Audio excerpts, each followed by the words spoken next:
Okay, so you're doing good. You're scaling up and you're at a place where you can't do your business. You can't run your business by yourself anymore. You got to get some help. Who's the first person that you hire that will cause you to be super successful in your business as you're scaling? I tell you what, the first person you should hire is administrative assistant. That's somebody who can take some of the work off of your hands immediately.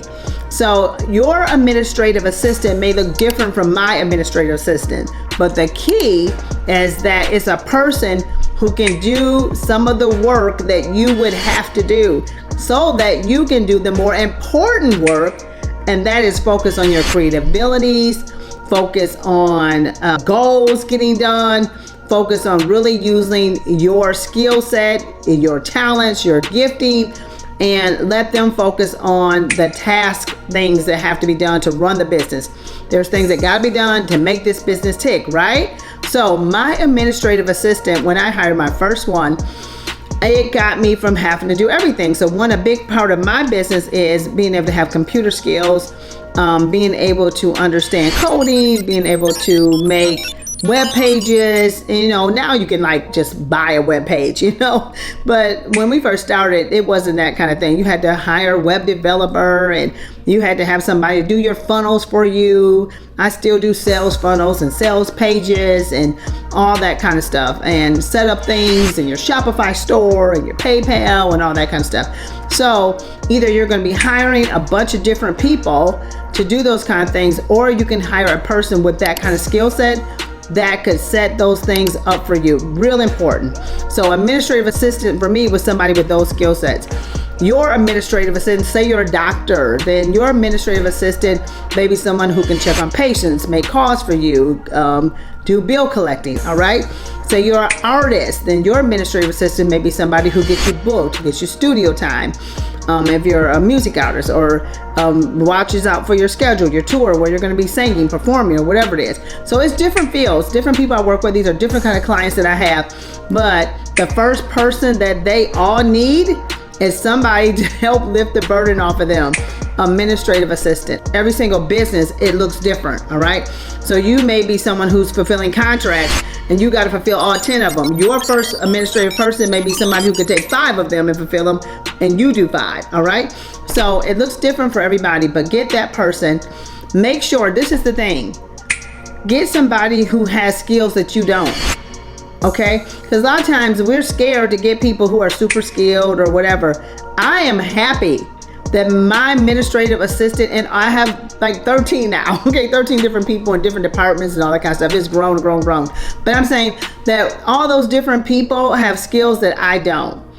My editing team, my media team, I don't know what they know about that camera and how to work the camera and all that kind of stuff. And I don't really even want to know.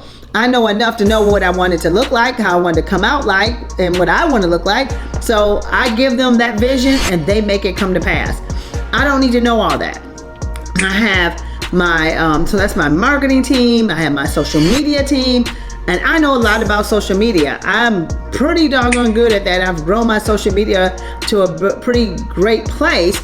But I'm glad that I have gifted people that know how to create viral videos, that know how to post right at the right times, who know all those kind of things. So that's something, as I was growing, that I have hired as part of my team.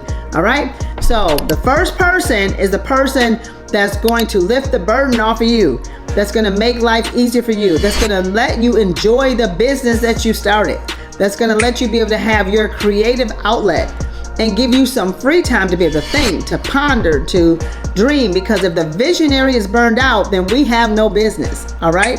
So you need to be able to have downtime, uptime, whatever that looks like for you. You need to be able to have that time. And your assistant and the person that you hire to work with you needs to be able to take and lift those things off your hands. A lot of the mediocre tasks that has to get done, paying bills, invoicing, those kind of things. The person who can do that in your business. All right. So anyway, that's what I would do. I would find somebody who is very, very skilled. The more skilled, the better for you at what it is that you need done. And then I would also train them from yourself on what it is you want your business to look like.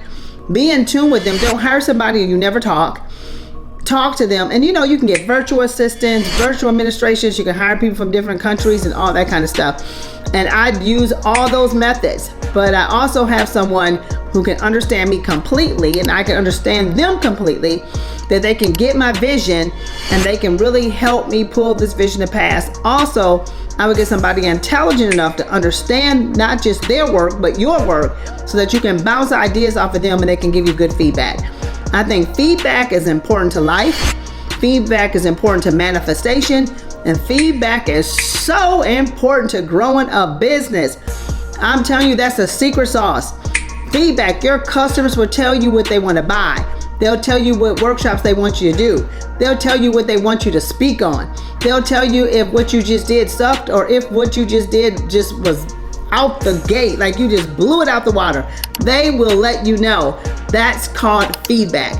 People who don't get feedback usually don't have great success. So you want an assistant, your first person that you hire, you want to make sure that they're a person that can and will talk, communicate with you, and is willing to give you some good feedback. Hey, this is a perfect place to stop and tell you about my exciting Women in Wealth Club. This is the ultimate online community where you get personalized consulting, accountability, systems, and virtual assistance to keep you focused. We're probably more extreme about your goals than you're used to, but if you really want to get serious about your goals and achieve them in record-breaking time, then extreme is exactly what you need. So click the link below to reserve a spot. All right, back to the video. You know that you're at the place that you have to hire somebody, and it's not really just a number game.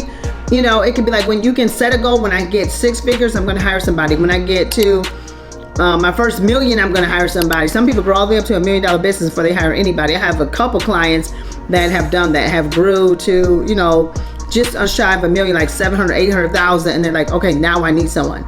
But you can grow a business, depending on the type of business, by yourself, especially today, with all the different tools and techniques and things we can use at hand.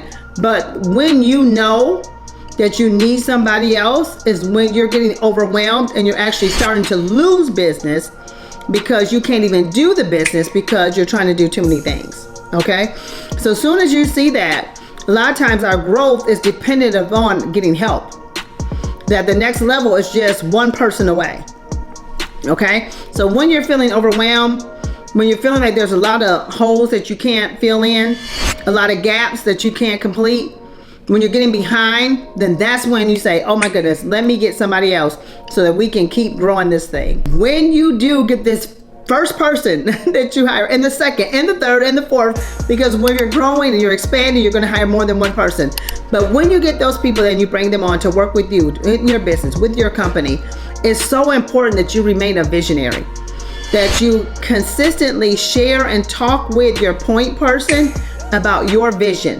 They need to understand your heart, your pulse. What are you thinking? What's on your mind? Your ideas. What are you listening to? What are you reading? What are you gathering? Even just sharing with them that you listened to a podcast and you thought this idea on the podcast was really, really good.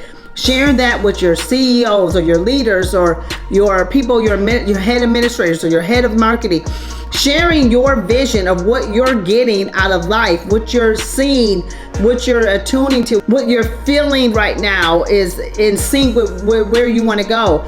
If you share those things with your team and you can communicate that clearly, then they can keep running with the vision. They can keep growing your company because they understand what's on your mind. So it's so important to train, to have training meetings. And even if you don't do it, if you have someone that is the trainer for your team, for your company, for your clients, make sure that you're in communication with that person, because they need to understand your vision and your heart to be able to train the people well. All right. So it's great. Even if they know more than you, they understand certain components about the business more than you do. They know how to do the books better. They know how to do the marketing better. They know how to do accounting better. Whatever it is, that's all good. But they need to understand in accounting, I want to spend most of my money on ads. In accounting, I want to have a lot of money so that I can get bonuses at Christmas. In accounting, I want to make sure that I'm being paid as the visionary enough to be able to have a freedom-based life and take 3 vacations a year, okay? So whatever that is, what that looks like to the person that you're hiring, they need to understand that vision, and not once, not twice, but consistently throughout their journey with you, working with you. You either keep reiterating your vision, keep training them, keep communicating with them, and that's how you grow dynamic companies. It's from communication and training and leadership and talking and vision casting together, and just breaking bread, just being around each other, letting your team be around you and in your space, lets them understand you and get you, and they'll understand your goals and your desires. So that's really important to growing your business. I'm telling you, that's how we grew several multi-million-dollar companies, not just one, but more than one. I've grown over my years in business, and with every single one, I had to be a great communicator, a great visionary, and even a trainer. I had to have talks and training and sessions with my team, and that's what got us to have a stable, growing company. Okay, vetting people before you hire them. I always get this question: how do you vet? How do you know if you're hiring the right person or not? I have had very few mistakes, but I've had some. You can't get it perfectly right all the time. But I've had few mistakes in hiring people because I trust my intuition. I trust my gut, okay? I have a list of things that I go by of what our company mission, order is, and my company standards. Like, what do we stand for? What are our standards? What are our mission? And then when I'm talking with a person, I'm thinking, are they going to mesh well with the rest of the team? Okay, is this a team player or is this a loner? Because if they're not going to be a team player, you're going to have problems. Then I measure their drama factor when I'm talking. Just let them talk a little bit about life, scenarios, their life. And I'm telling you, you can quickly pick up if they're a person that doesn't do well with certain situations. Are they a person that sees things through drama eyes, or do they see things through eyes of peace? That's important when vetting somebody. Seeing how do they vibe with you. Usually you get a sense of like and dislike. And I'm sorry, it just happens. It's real life. But you can meet somebody for the first time. You're like, I don't like them. I don't know why. Just something about them. Or, they settle with me, huh? They can grow, or we can grow together. Or I can get to know you more.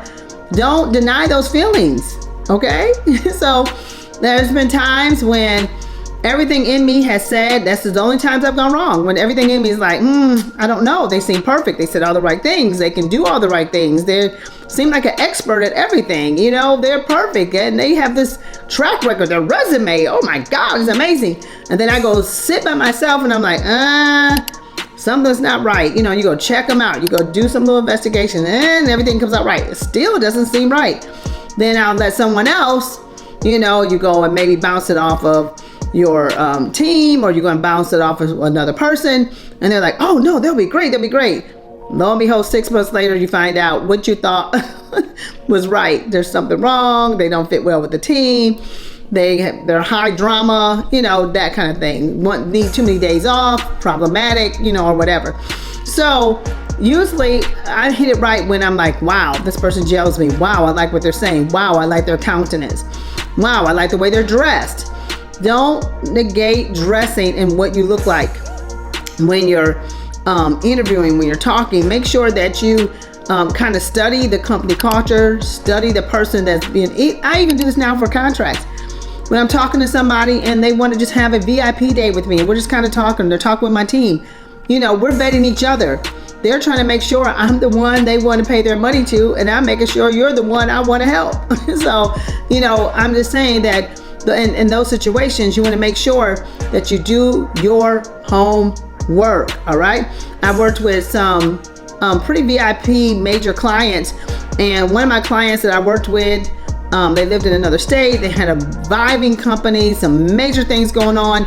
Well, before we met for the very first time and just kind of talked, I made sure that I, knew the work that they did, looked at their articles that were written about them, knew things, so that when I got in the room with them, it wasn't like, you're going to be working with me, but you don't know anything about the work I do. Okay, so that's really important when you are hiring somebody. Make sure that you vet it out a little bit, but make sure you go with your gut. Let your gut be a rule, okay? And make sure that they really will be able to fit into the company culture, and they're not going to just be this person that's going to cause a bunch of disruption because they're long ranger working over here on the side, even though they're so-called fantastic. Thank you so much for watching this video. If you like this one, you're going to love the other ones. I'm telling you, they're exciting. Also, click the link below and check out my free offer. I have something really exciting I want to get to you.